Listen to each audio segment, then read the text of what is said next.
Washington DC से करीब 11,000 kilometre दूर प्योंगयांग में इन दिनों एक तानाशाह बेचैन है। ये डर किसी आम आदमी का नहीं, बल्कि उस शख्स का है जो परमाणु बम को खिलौना समझता है और बैलिस्टिक मिसाइल से अमेरिका को खुलेआम धमकाता रहा है। नॉर्थ कोरिया के डिक्टेटर किम जोंग उन। खबरें कहती हैं कि किम की नींद उड़ चुकी है। वजह सिर्फ अमेरिका नहीं, बल्कि डोनाल्ड ट्रंप का बदला हुआ मिजाज है। पिछले कार्यकाल में ट्रंप ने किम से हाथ मिलाया था, दोस्ती दिखाई थी, लेकिन अब ट्रंप ऐसे नजर आ रहे हैं जैसे दुनिया के हर तानाशाह को चेतावनी देना चाहते हों। किम के दिमाग में दो चेहरे घूम रहे हैं, वेनेजुला के राष्ट्रपति निकोलस मादुरो और ईरान के supreme leader Ayatollah Khamenei. Maduro को अमेरिका ने घर में घुसकर पकड़ लिया और खामेनी को बंकर में छिपना पड़ा। यही सवाल किम को डरा रहा है। अगर अमेरिका की नजर प्योंगयांग पर पड़ी तो क्या वो बच पाएगा?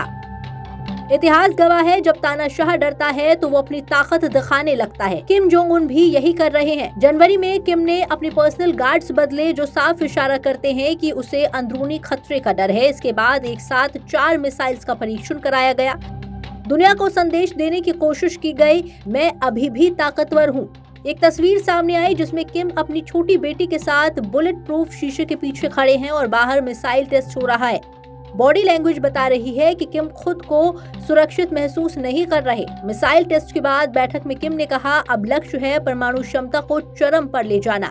लेकिन सवाल यही है, ये आत्मविश्वास है या डर? क्योंकि जो वाकई ताकतवर होता है उसे बार बार अपनी ताकत साबित नहीं करनी पड़ती।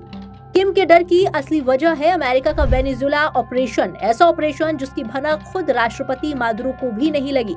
अमेरिकी डेल्टा फोर्स ने कुछ ही मिनटों में वेनेजुला की राजधानी को पंगु बना दिया। बिजली काटी गई, रडार सिस्टम हैक किया गया और सीधे राष्ट्रपति आवास में घुसकर मादुरो को पकड़ लिया गया। बाद में सैनिकों ने बताया कि अमेरिका ने ऐसे हथियार इस्तेमाल किए जिन्हें उन्होंने पहले कभी नहीं देखा था। तेज आवाज, दिमाग सुन्न कर देने वाली ऊर्जा और बिना लड़े सैनिकों का गिर जाना।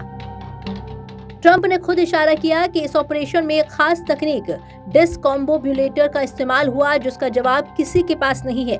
यही बात किम को सबसे ज्यादा डराती है, क्योंकि अगर अमेरिका 11,000 किलोमीटर दूर वेनेजुला में ऐसा कर सकता है तो प्योंगयांग कितनी दूर है?